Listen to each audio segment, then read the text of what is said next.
guerre n'en était pas pour autant terminée. Les plénipotentiaires allemands s'arrêtèrent à cet endroit, devant le capitaine L'Huillier, du 1er bataillon du 171e Région d'Infanterie. Il était 20h20 à la montre de l'officier. La prise de contact est rapide et le caporal Cellier lance alors, sur ordre du capitaine, le refrain des corps de la 171e D'abord, celui du 171e Région d'Infanterie. Puis ceux du 19e bataillon de chasseurs à pied et 26e bataillon de chasseurs à pied. Ensuite, dans la foulée, il sonne le halte là et le cessez-le-feu. À cet instant, les soldats français de la 3e compagnie du 171e Région d'Infanterie du capitaine Nabal, 1re section Joubert, 2e section Masson, sont debout, l'arme au poing, face à l'ennemi dans la lumière des phares. Oui, l'ennemi est dans l'obligation de capituler et d'implorer un armistice. Le moment est prodigieux, il est historique. Mais ces vaillants soldats français, ces héros, ont encore un effort à faire jusqu'à la cessation des hostilités le 11 novembre à 11h. D'ici là, il y aura encore beaucoup de camarades qui seront tués ou blessés. C'est le 19e bataillon de chasseurs à pied qui reprend au droit de haute lutte le 8 novembre 18, faisant de nombreux prisonniers et capturant 6 mitrailleuses. Le chasseur à cheval Buzy Joseph, du 12e régiment de chasseurs à cheval, refusant de se rendre à l'ennemi au Babuni, se fait tuer héroïquement en refusant de rendre son arme. Les combats ont continué dans les secteurs voisins et entre le 8 et le 11 novembre, on a compté 92 morts, 225 blessés dans nos rangs. Mais nos drapeaux allaient désormais flotter dans ces contrées libérées de notre belle France, tant aimée par nos soldats héroïques morts pour la France. Mais tant de sang versé, tant d'abnégation et de courage pourrait-il donc disparaître de nos mémoires et de celles des générations futures? Non. C'est pourquoi il est nécessaire, aujourd'hui et plus que jamais, de porter à la connaissance des jeunes générations ces événements et combats qui amenèrent nos braves poilus à la victoire. Tout commence, pour nous en France, par la mobilisation générale du 12 1914. Et c'est précisément le lendemain que l'Allemagne nous déclare la guerre. Devant ce monument, dans ce jour, il est de notre devoir, à l'égard des générations qui nous suivent, de faire revivre et récupérer la République glorieuse de nos anciens combattants. Les armées allemandes envahissent la Belgique et commence alors la bataille des frontières, de l'Alsace à la Sambre, en passant par les Vosges et la Lorraine. Près de chez nous, sur la Sambre, le général Lorzac, ancien professeur de l'école de guerre, sauve son armée en décidant de rentrer en ordre pour éviter un nouveau Sedan.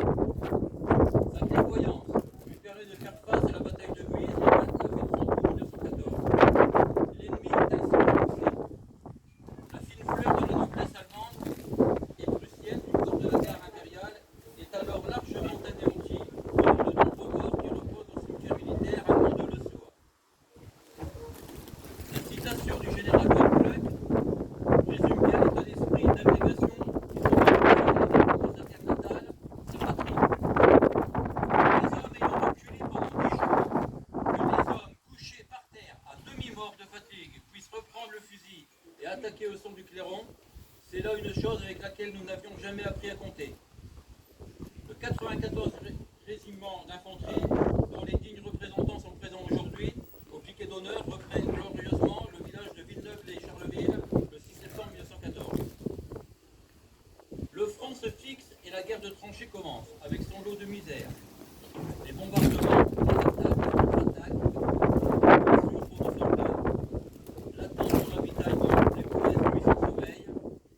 De Dunkerque à Belfort, nos soldats rivalisent de courage pour maintenir un front solide dans l'attente de la reprise d'une guerre de mouvement. Les batailles sont nombreuses. 1915, Nieuport, Isère, où nos fusiliers marins se distinguent. La Champagne, avec le secteur de Souhain, Perques, Beauséjour, Auberive, où se distinguent particulièrement les 43e d'infanterie de Lille et le 84e d'Avesnes. Les Hauts-de-Meuse, avec le secteur bien connu des Éparges, où se distinguent le 106e d'infanterie de Jeannecourt, le 33e d'infanterie et encore les chasseurs à pied.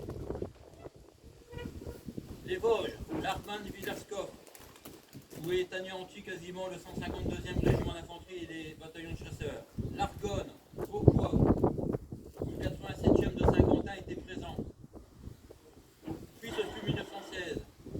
Verdun, la bataille, on ne passe pas. Le sergent Maginot du 44e régiment d'infanterie territoriale fut 2 fois blessé. Douaumont, où le général de Gaulle du 33e de ligne fut fait prisonnier. La côte 304, le ravin de la mort. Souville, Tavannes, la tranchée des baïonnettes où furent ensevelis toute une section du 137e régiment d'infanterie. Le bois des corps, qui a supporté le premier choc, qui ont été les 56e et 59e bataillons de chasseurs à pied commandés par le colonel Drian. Puis vient la bataille de la Somme, avec des villages très connus, Morport et le secteur du bois Saint-Pierre-Basse. Les hommes du 45e d'infanterie de l'An et du 84 d'Avesnes avaient rejoint le front d'Orient. On se battait partout. La guerre était mondiale. 1917, c'est l'année du chemin des dames, avec les secteurs tristement connus, Craonne, Hurtebise, Cernion-la-Haut-Nouveau, le Moulin de la Faux. Et l'arrivée de l'arme blindée. Les 132 chars du commandant Bossu interviennent en masse entre Berry-au-Bac et Juvincourt. 81 seront hors de combat et 180 soldats seront tués dans ce combat. Sans oublier peu après la bataille de la Malmaison en octobre 17, où fut déployée la plus formidable concentration d'artillerie. Pétain avait décidé d'économiser les hommes. L'Amérique entre en guerre à nos côtés en avril 17. Les offensives allemandes de 1918, celle du 21 mars, arrivent aux portes d'Amiens. L'Allemand se croit victorieux. Le 27 mai 1918, il recommence. Il emporte complètement le chemin des dames, arrive aux portes de Château-Thierry. Mais lors des contre-offensives du 15 juillet, l'armée allemande se prise sur notre deuxième ligne. Le maréchal Foch organise alors les contre-offensives dès le 18 juillet 1918. C'est la deuxième bataille de la Marne. Puis arrive le 8 août 1918. C'est la bataille de Picardie. La première armée du général de Bédé et les armées alliées sont en ligne. C'est le jour de deuil de l'armée allemande sur les terres du général Ludendorff, qui voit son armée reculer de 13 km en désordre et plusieurs divisions totalement anéanties. Le front est crevé à Montdidier et nous faisons 27 000 prisonniers allemands. Dès lors, pour le général de Bénet, c'est la poursuite inexorable avec la 166e division d'infanterie du général Cabot, dont l'avant-garde arriva au droit le 7 novembre 1918. 4 jours plus tard, c'est l'armistice que les Allemands signent au plus vite, de peur de voir des destructions et une occupation alliée sur leur territoire. Les noms des secteurs et des batailles du front ne tarderont pas à être brodés en lettres d'or sur nos drapeaux et étendards. Cet armistice est renouvelé mois par mois, jusqu'à la signature de la paix le 28 juin 1919. On pense alors que c'est la der des der, sachant qu'à l'issue du conflit, on dénombre 1 350 000 morts, 253 000 disparus, 19 000 prisonniers de guerre décédés, 145 000 décédés de maladie, 600 000 soldats invalides, 300 000 mutilés et amputés, 42 000 soldats aveugles et 15 000 blessés, et environ 600 000 veuves. De plus, la grippe espagnole vient compliquer la situation. Enfin, pour le territoire, c'est 3 millions d'hectares qui sont impropres à la culture, 800 000 habitations complètement détruites. Les populations civiles ont bien souffert aussi. Près de chez nous, à Évry et à Trélon, on a découvert que les lazarets hôpitaux d'armée allemande étaient de véritables mouroirs, où les prisonniers de guerre alliés subissaient continuellement des traitements abominables, ainsi que les civils.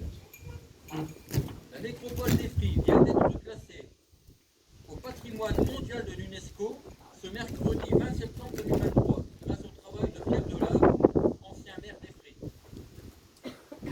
Revenons au pays. André Daublin, officier artilleur, ancien combattant de 14-18 et battait de la place de Meuse,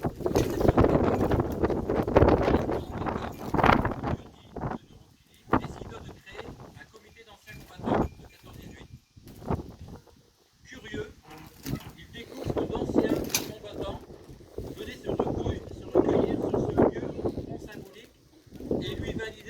relever un monument où fut sonné le premier cessez-le-feu du front ouest. Le 8 novembre 1925 fut inauguré ce monument, symbole de victoire des armées françaises. Détruit en 1940, relevé en 1948, sous l'impulsion du comité du souvenir, cette pierre, ici devant vous, est un lieu de rassemblement pour les associations d'anciens combattants de l'UNC et de l'ONAC de l'Aisne. Ces associations constituent un solide soutien pour le comité qui œuvre dans le devoir mémoriel. En effet, la France est une grande nation, mais si elle veut le rester, il faut qu'elle se souvienne de son glorieux passé, où tant des siens sont morts pour elle. Vive la France!